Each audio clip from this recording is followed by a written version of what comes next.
commission was unanimous with one abstention. All right, Mr. Hancock, your motion to continue, please. Thank you. It's also style of motion to dismiss or in the alternative to continue. Do the commissioners have a copy of that motion? I think it would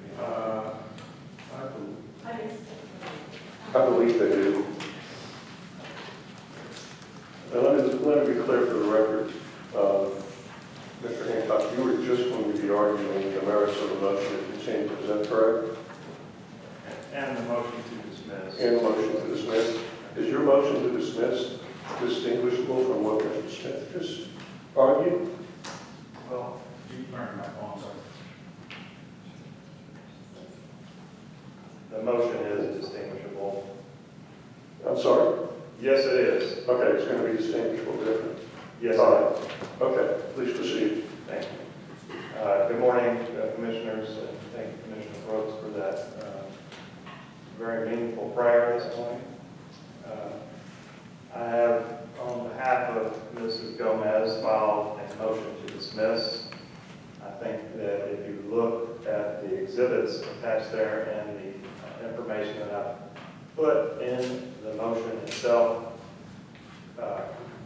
related to the procedural aspect of how Mrs. Gomez was treated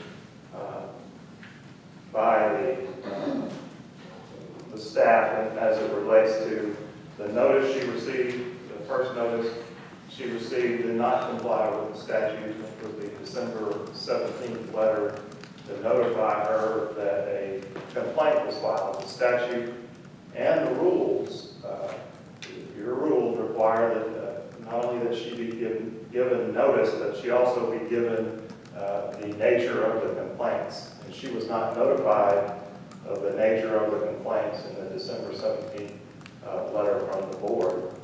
Additionally, as I've stated in the motion, Mrs. Gomez never changed her contact information with the board. She was still, even though she left as the commissioner in February of 2021, she still was receiving mail at the election office, and she notified the board on several occasions that she changed her address from where she was previously residing to a new address, but the board continued to send her notice to the old address, which caused numerous delays.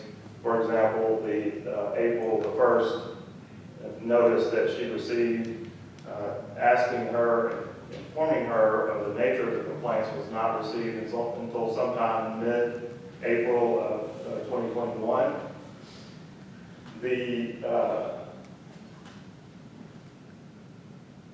That letter, and although it did inform her of the nature of the complaints at that time, still did not comply with the statute, and that it didn't go through and tell Mrs. Gomez how she was to respond, when she was to respond to the complaints, and where she was to respond to the complaints. The statute and also the rules require that, which was not done in this case.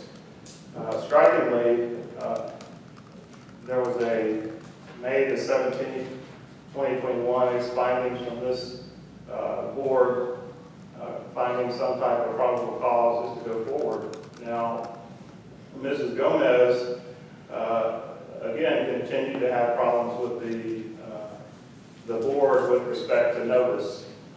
She received a letter was sent out to her regarding a resolution in this case. Of course, she never received that. It was sent to her old address.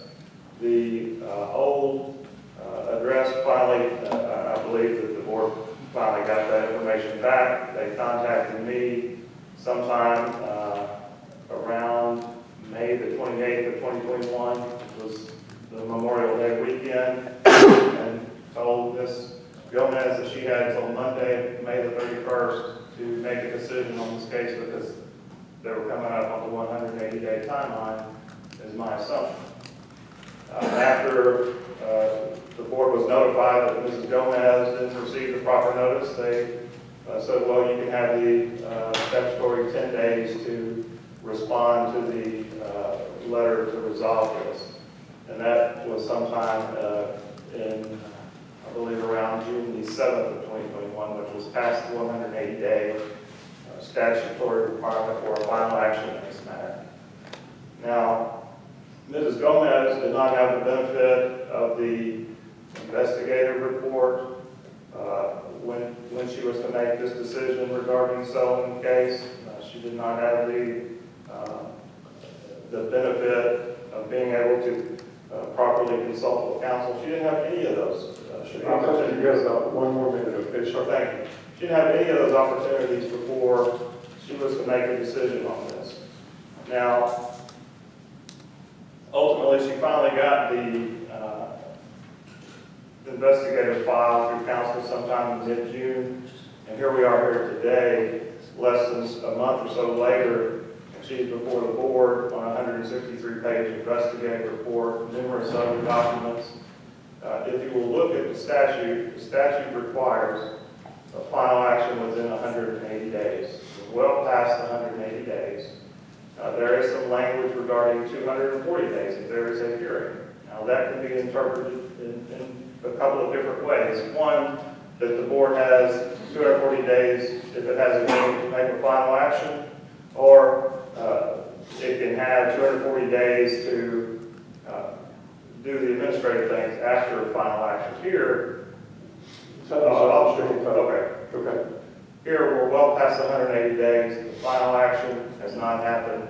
The complaint as it relates to Mrs. Gomez should be dismissed. Thank you, Mr. Hancock. Thank you. Madison? Mr. Hearing Officer, just for the record, I do want to state that my client